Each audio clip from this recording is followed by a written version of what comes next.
อยากได้แล้วเนาะ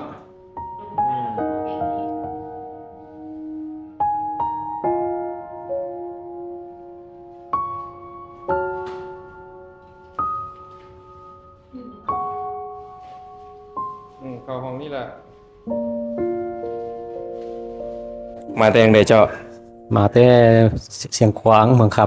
ไอ้ขวางเมืองคำเจ้าำอายุเท่าไหร่แล้วนี่อายุ64ปีแล้ว14ปีแล้วเนาะเป็นอะไรคือว่าเห็นได้ค่ำไม่อาการหนักขั้นใดนี่เป็นมาโดน โอ้ ไปได้ ก็ ละ เป็นมาได้เกือบปีแล้วก็ปีแล้ว อ่า โอ้ แต่ไปห้องหมย่างจังซี่นี่โดนปานใดล่ะ ก็เริ่มเป็นก็ได้2-3เดือนอันยางบ่ได้ครับ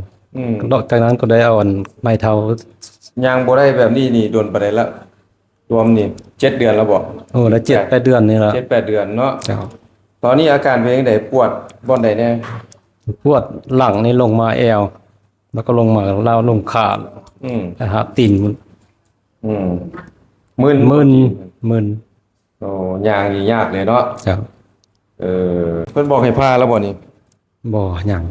เนาะยังบ่ทันได้แต่อาการค่อนข้างหนักเนาะย่างเองบ่อยากได้เนาะเจ้าเป็นจังได๋เดี๋ยวนี้ควบคุมการขับถ่ายอย่างยากแล้วแม่นบ่ก็เอายากอันนึงละอืมเวลาเพิ่นเป็นหนักๆเนาะมันสิมีปัญหาเรื่องการควบคุมการระบบขับถ่ายเนาะแม้แต่การปัสสาวะต่างๆเนาะสิเป็นการเหยี่ยวหรือสิเป็นการถ่ายนี่ตัวนั้นสิควบคุมบ่อยากได้แล้วก็เบิ่งในฟิล์มMRI ของเพิ่นแล้วเนาะเพิ่นมีปัญหาเกี่ยวกับหมอนรองกระดูกทับเส้นประสาทตั้งแต่ L5 หา S1 แล้วก็ L3 หา L4 เนาะตัวนี้โอเคเฮาสิทำการจัดกระดูกให้เพิ่นเนาะแล้วมาเบิ่งนำกันว่าอาการเพิ่นสิดีขึ้นคือจังได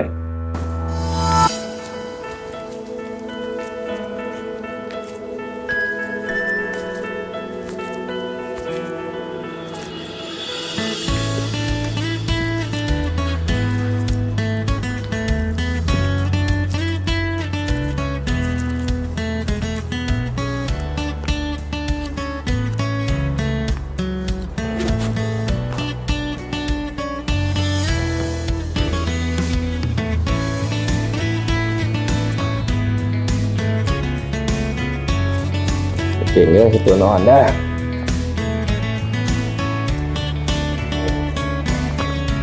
อตัวโอเค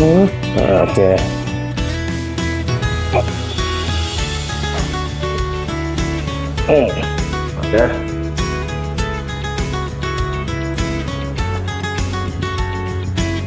อย่าขึ้น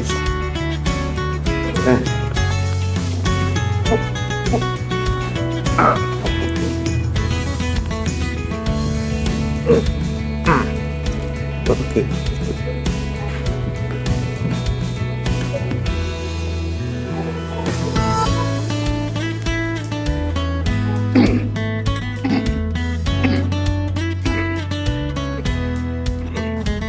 ปล่อย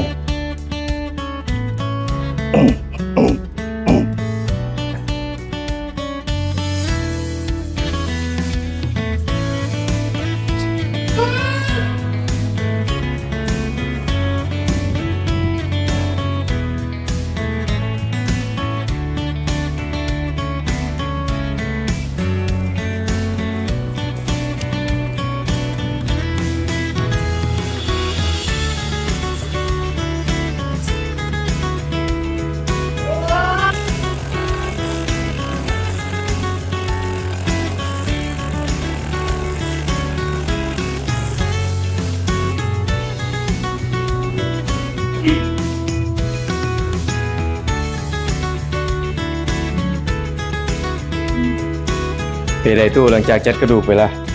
รู้สึกจังได๋รู้สึกว่าอยู่เอาง่ายละอยู่ง่าย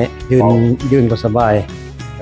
เบาเนาะยืนก็ได้เนาะบัดนี้เนาะเบาตัวหลายย่างที่ก็คือว่าย่างไข้ขึ้นหลายแล้วเนาะจ้ะเพราะว่าอาการของเพิ่นค่อนข้างหนักเนาะเพราะว่าจนเส้นประสาทเสียหายหลายอีกประมาณ3มื้อเพิ่นสิดีขึ้นกว่านี้ตอนนี้ก็เป็นจังได๋มีแฮงหลายแล้วเนาะจะมีแฮงหลายแล้วดีใจบ่เจ้าดีใจหลาย ไปปัวมาตั้งหลายบอนเนาะ โอ้โหนี่ว่ะเห็นมานี่แต่โดนก็ดีแต่โดนเนาะมานี่แต่โดนดีเอาวันนี้น่ะช่วงเช้าแล้ววันนี้น่ะจ้ะ นี่แหละเนาะเพิ่นเป็นหมอนทองกระดูกทับเส้นประสาทอาการค่อนข้างหนักใครมีปัญหาแบบเพิ่นอยากรักษาแบบนี้เนาะสามารถติดต่อแล้วก็จองคิวเข้ามาได้จ้ะ